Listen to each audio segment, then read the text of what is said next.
준칙에 대한 말씀을 좀 많이 해주셨는데요. 헌정에서 이제 동성애와 관련해서 느꼈던 것은 그 외형적인 것도 강제를 한 것이겠지만 사실 실상으로는 기자들이 내부 자기 검열을 하는 게 아닌가 그런 생각이 좀 들었습니다. 시대가 많이 바뀌었습니다. 그래서 간부급, 뭐 부장급, 뭐 부국장급 이런 분들은 그 교육을 통해서 이제 동성애와 에이즈의 상관성을 분명히 인지를 하고 계십니다. 그래서 부정적으로 생각하시는데 특히 젊은 기자들 사이에서는 거의 엄청나게 싸늘합니다. 이 이슈에 대해서. 그래서 특히 저 같은 경우는 이제 국민일보 종교면에서 이 부분을 쓰면 저 혼자 거의 왕따를 당하는 그런 느낌까지 받고 있어요. 근데 이것이 비단 그 국민일보 문제가 아니라 조선일보, 한겨레신문, 경향신문에도 역시 비슷한 현상이 나타날 것이라는 겁니다. 그렇기 때문에 이런 자리가 상당히 중요하고 또 변호사님들의 역할 또 헌법학자분들의 역할이 상당히 중요하지 않나 그런 생각으로 좀 말씀을 좀 드리도록 하겠습니다. 먼저 이제 이 논차는 사실 그 염한석 병원장님이 그 발제문에 대한 논평으로 일단 기본을 잡았는데요. 앞서 발표하셨던 그 변호사님 두 분, 이태희 변호사님과 조영길 변호사님과 관련된 또 발표 내용들과 또 연결이 돼 있기 때문에요. 그 실제적인 법적 논리적으로 이제 문제점들을 제기해 주셨는데 그것을 약간 그냥 제가 좀 도식화해서 정리를 하는 그런 형태를 취하도록 하겠습니다. 그리고 마지막에 몇 가지 질문을 올리는 걸로 하도록 하겠습니다. 전적으로 이런 그 한 10가지 이슈에 대한 것을 좀 도식화 시켰고요. 그 내용을 했는데 이것은 다 이제 그 조영길 변호사님과 이태희 변호사님께서 그동안 해오셨던 그런 작업들에 대한 것을 정리를 했다는 것을 말씀드리면서 감사의 말씀을 올리면서 시작을 하도록 하겠습니다. 먼저 첫 번째로 그 동성애자들은 과연 에이즈를 뭐라고 얘기할까라는 것이 참 궁금했습니다. 그래서 그 외형적으로 이 친구들이 얘기하는 거 말고 실제로 이 친구들이 진짜 뭐라고 얘기하고 있을까 궁금했습니다. 그래서 한번 인터넷 사이트에 한번 들어가 보십시오. 이반시티라는 사이트가 있습니다. 이반시티라는 사이트가 있는데 동성애자, 남성 동성애자, 즉 게이들이 한 20만 명이 가입된 국내 최대의 사이트입니다. 근데 검색을 하면 가입을 안 한 상태에서는 그들의 글이 확인할 수가 없어요. 근데 가입을 하면 볼 수 있습니다. 재미나게도 에이즈라는 단어를 입력하면 800개의 글이 뜹니다. 근데 그 800개의 글이 다 지금 화면에 떠 있는 그 내용입니다. 작년에 번개를 하다가 합의하는 도구 중 몰래 콘돔을 빼서 학문 내 사정을 했거든요. 바로 집에 가서 비대 계속하고 그랬는데 진짜 에이즈 검사해보고 싶은데 양성 반응 나오면 진짜 너무 무섭고 겁이 나서 못하겠어. 해봐야겠지 무섭지만 이게 솔직한 그들의 심정입니다. 이게 겉으로는 뭐 사랑은 혐오보다 강하다고 얘기하지만 실제로는 이런 얘기를 하고 있습니다. 나 뜨겁지만 또 읽어보겠습니다. 제가 항문이 살짝 찢어져 있었는데 찜질방 갔다가 엉덩이를 빨렸어요. 만약 그 사람들이 에이즈 환자였고 저하고 진한 키스를 했고 제 항문이 상처로 에이즈 환자의 침이 들어왔다면 감염될 확률이 높나요? 아주 일상적입니다. 이 내용들이요. 다음 내용도 있습니다. 뭐 바이럴 등 여러 가지 증상이 있던데 저는 1년 넘게 아팠던 적이 보통 2번 말고는 없었습니다. 관계를 많이 한 건 아니지만 노콘, 콘돔이 없는 상태에서 하는 건데요. 몇 번 돼서 이번 주에 검사를 받으려 하는데 갑자기 확 무섭네요. 이게 그들의 심정입니다. 지금 또 아래도 이런 내용이 있습니다. 3일 동안 술을 먹고 감기 걸리면서 동시에 붉은 잔저들이 생겼는데 엄청 생겼어요. 금요일날 에이즈 검사를 받으러 가긴 하는데 너무 들었습니다. 노콘, 이제 콘돔이 없이 성관계를 했다는 겁니다. 3번 정도 원나잇, 이제 번개, 원나잇, 뭐 찐빵 이런 데서 하는 그 즉흥적인 성관계죠. 한 적이 있는데 2-3년 전에 했다는 겁니다. 혹시 에이즈 걸린 거 보신 분이나 본인이 그러신 분이 있으면 얘기를 해달라는 겁니다. 걱정이 돼서 잠이 안 옵니다. 이런 내용이 지금 800개가 들어있습니다. 그 사이트를 보면요.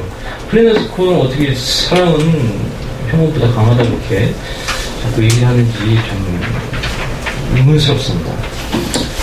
이 내용은 좀 내용 충격적입니다. 그 내용 중에서 곤지름과 관련된 건데요. 곤지름은 성병 중에서 이제 전염력이 아주 강한 병입니다. 그래서 접촉만 해도 50% 이상이 감염되는 병입니다.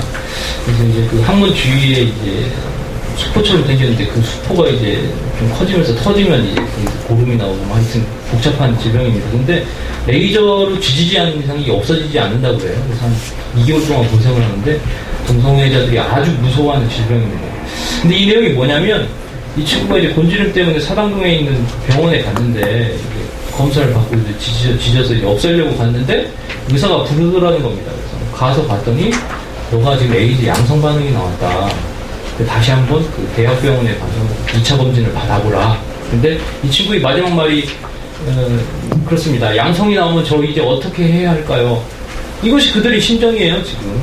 그렇게 에이즈로 위기의식을 갖고 있습니다. 실제로 에이즈에 걸렸다는 얘기도 있습니다. 외국 나갈 때 신체 검사를 받는 김에 한번 받아봤는데 결과가 너무 충격적이라는 겁니다. 딱 2번 했는데 그 중에 하나가 에이즈 감염자였다는 거예요. 정말 후회됩니다. 번개 같은 거 하지 말 걸 그랬습니다. 앞으로는 또 어떻게 해야 좋을지 이런 분들은 입안 CT 가면 무수하게 나와 있습니다. 한번 보시고 이게 얼마나 이분들에게도 재앙과 같은 일인지는 쉽게 발견할 수 있을 것입니다. 그래서 영환석 병원장님이 하셨던 그 강연 내용이 100% 신뢰할 만한 내용이라는 것을 다시 한번 뒷받침하는 내용으로 말씀드리도록 하겠습니다. 두 번째는 이제 동성애를 하고 싶은 마음이 들어 어쩔 수 없이 했다는 동성애자들의 주장은 과연 용납이 될 수 있는 것인가라는 것을 한번 도식으로 한번 그려봤습니다. 이거 아까 조영길 변호사님께서 아주 예리하게 분석을 해주셨는데 그것을 그냥 정리하는 것이라고 보시면 되겠습니다. 이 친구들의 변명이 그렇지 않습니까? 동성애를 하고 싶은 마음이 들어서 어쩔 수 없이 했다. 근데 우리가 거기에 이제 보통 이제 논리적으로 철두철미하게 준비하지 않으면 이제 끌려갈 수 있죠. 근데 이렇게 볼 수 있습니까? 조영길 변호사님 이렇게 분석해 주신 겁니다. 이게 법적, 윤리적, 도덕의 책임의 한계선이 분명히 있다는 겁니다. 근친상간, 살인, 강간, 절도, 사기를 행위를 하고 싶은 감정이 있다는 거죠. 근데 그것은 선택의 자유를 할 수 있다는 겁니다. 여기까지는 우리가 통제할 수 없다. 하지만 법적, 윤리적, 도덕적 책임의 한계선을 넘는 순간 이거는 문제가 된다는 겁니다. 그래서 실천을 했을 경우 법적, 도덕 처벌을 받게 되고 도덕적 비판을 받게 됩니다. 근데 만약에 근친상간과 살인과 강간과 절도, 사기를 하고 싶은 마음이 들어서 어쩔 수 없이 실행에 옮겼다고 한다면 그 사람은 우리 이제 보통 정신병원을 끌고 갑니다. 말이 안 되는 얘기죠. 실천을 안 옮겼다면 법적 처벌과 도덕적 비판을 받지 않게 됩니다. 마찬가지입니다. 동성애를 하고 싶은 감정이 생길 수 있습니다. 선택은 자유입니다. 하지만 실천을 했다면 도덕적 비판을 반드시 받아야 됩니다. 그럼 이제 변명은 말이 안 되는 거죠. 이렇게 되면요. 이 부분은 이제 이렇게 정리를 하시면 될 수 있을 것 같습니다. 그럼 세 번째, 이게 뭐, 그들이 주로 이제 얘기하는 것 중에 그거 있지 않습니까? 동성애자들이 사랑은 혐오보다 강하다. 우리들이 동성애자들을 혐오하며 혐오 발언을 하고 있다고 주장을 합니다. 이건 제가 임의로 한번 적어봤습니다. 그렇다면 여기서 과연 혐오 발언은 어디에 해당되는 겁니까?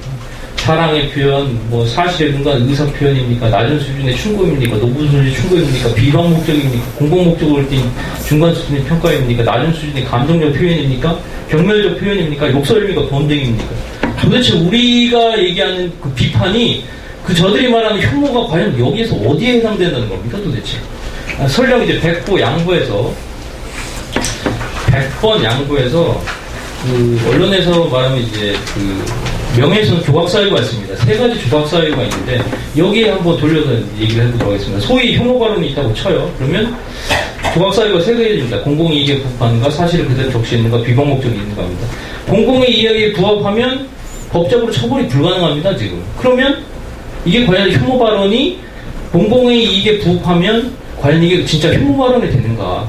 그럼 두 번째로 사실 그대로 적시했을 경우 있지 않습니까? 당신들 그거 하면 에이즈 걸린다 그러면 또 혐오한다고 하지 않습니까? 근데 그러면 법적으로는 사실 법적으로 처벌이 불가능해요, 이게. 그러면 법적으로 처벌도 불가능한 혐오 발언을 뭐라고 얘기하는 겁니까? 도대체 기분 나쁜 발언입니까? 감정을 상하게 하는 발언입니까? 아니면 객관적인 비판입니까? 아니면 애정어린 충고입니까?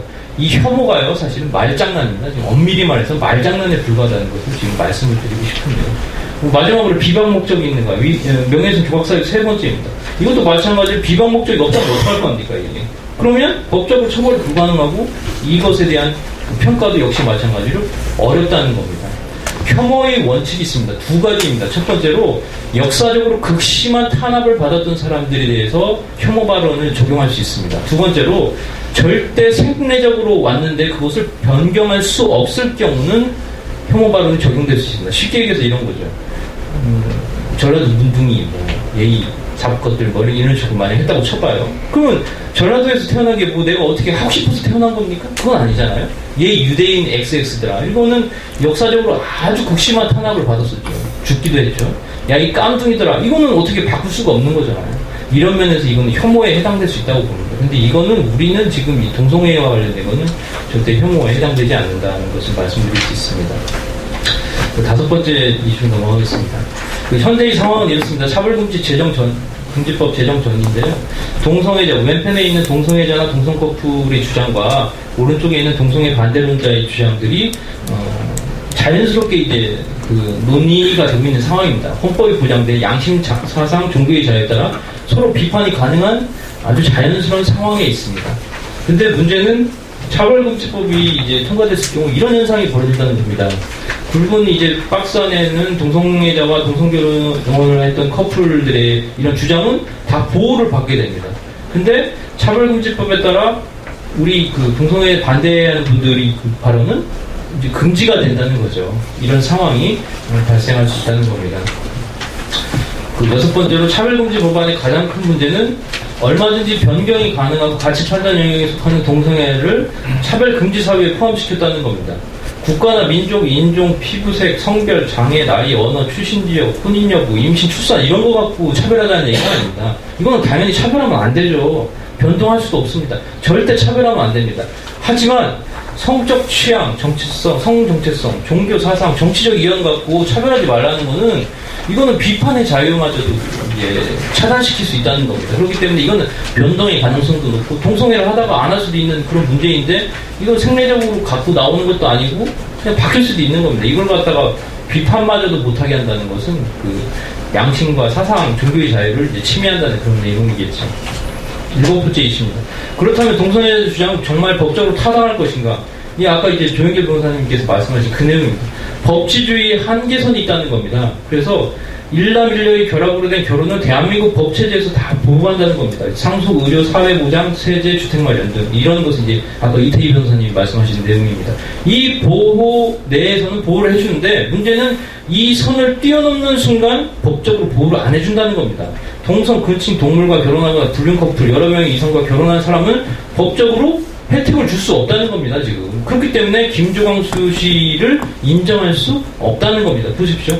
이성 간 결혼처럼 똑같이 동성 커플, 상속, 의료, 사회보장, 세제, 주택마련 혜택을 달라는 겁니다, 지금. 그리고 나를 비판하지 말라는 건데 법치주의 한계선을 넘으신 분들이에요, 이분들은. 그럼 어떻게 이해할 수 있겠습니까? 이건 마치 이거하고 똑같습니다. 일반 자동차 운전자가 도로교통법상에서 보험 관련 법률의 혜택을 받습니다. 하지만 역주행을 하는 사람, 음주운전하는 사람, 이런 사람은 혜택을 받을 수가 없어요. 법치주의 한계선을 뛰어넘으신 분들이에요, 이분들. 근데 음주운전자가 어느 날 다가와서 일반 운전자처럼 똑같이 보험 혜택을 주고 법적으로 처벌하지 말아달라. 음주운전자를 비판하지 말라고 얘기한다면 이분은 이제 정신병원을 데려가셔야 되죠, 이런 분들은. 그렇죠? 이제 이 법치주의 한계선이 바로 이것을 뜻합니다. 아까 조영길 변호사님께서 말씀하셨던 김조광수의 혼인신청 불허가 바로 이 구조 속에서 나왔습니다. 서대문구청은 행정 시스템에 따라서 혼인 신청이 들어오면 시효 면장에 따라서 이 규칙에 따라서 맞으면 오케이, 적합하면 등록부 등본을 떼주는 거고 부적합하면 반려하고 귀각하는 게 행정 시스템입니다. 이분들이 할 수 있는 법적 여지가 없어요. 사실 이분들은 이제 철길을 따라 달리는 기차처럼 이 철길을 벗어나면 귀각, 철길 안에 있으면 적합, 이렇게 인정을 한다는 겁니다. 근데 잘 보십시오. 김조광수 씨가 어떤 요구를 했냐면 법률상 부적합으로 혼인신고가 반려되자 시읍 면장을 상대로 해서 소송을 지금 제기한 상황입니다.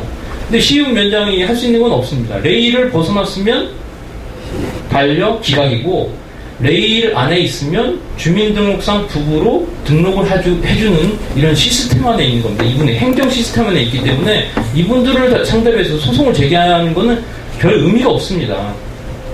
진짜 김조광수 씨가 동성결혼을 법적으로 인정받고 싶다면 이렇게 해야 됩니다. 국회, 입법부, 재정기관 과반수 또는 대통령이 결혼의 정의를 바꾸는 헌법 개정안을 발의해야 됩니다. 그리고 국회의원 3분의 2 이상이 찬성을 해야 되고요. 국민투표에서 과반수 찬성이 나와야 되고 대통령이 공포를 해야 됩니다. 그때서야 바로 동성결혼을 신청할 수 있습니다. 즉, 위 절차에서 볼 수 있듯이 헌법 개정 절차에서 사법부, 특히 서울 서부지법과 대법원의 역할은 전혀 없습니다. 지금. 근데 이것을 숨긴 채 이제 사람들을, 대중들을 이제 파퓰리즘으로 이끌고 가서 마치 서울 서부지법이 마치 모든 것을 할 수 있는 양 끌고 가고 있습니다. 미국 연방대법원의 결정이 이 룰을 벗어난 겁니다. 그렇기 때문에 연방 반대 의견을 제기했던 연방 대법관들이 오만하고 방자한 결정을 내렸다고 비판을 하는 게 바로 이 이유에서 나온 것입니다. 10번째입니다. 이제 마지막입니다. 두 분의 변호사님들, 여기 계신 분들 모두 헌신적으로 노력하셔서 여태까지 이런 상황들이, 검증하는 상황들이 지속되고 있고요. 그것들을 이제 총 나름대로 이제 집합적으로 한번 좀 모아봤습니다. 이런 내용들을. 동성애들이 말하는 인권과 그 한계는 무엇인가? 이 아미로 되어 있는 약간 붉은색이, 이제 짙은 색이 동성애들이 요구하는 세계입니다. 인간이기 때문에 누려야 될 권리가 있다.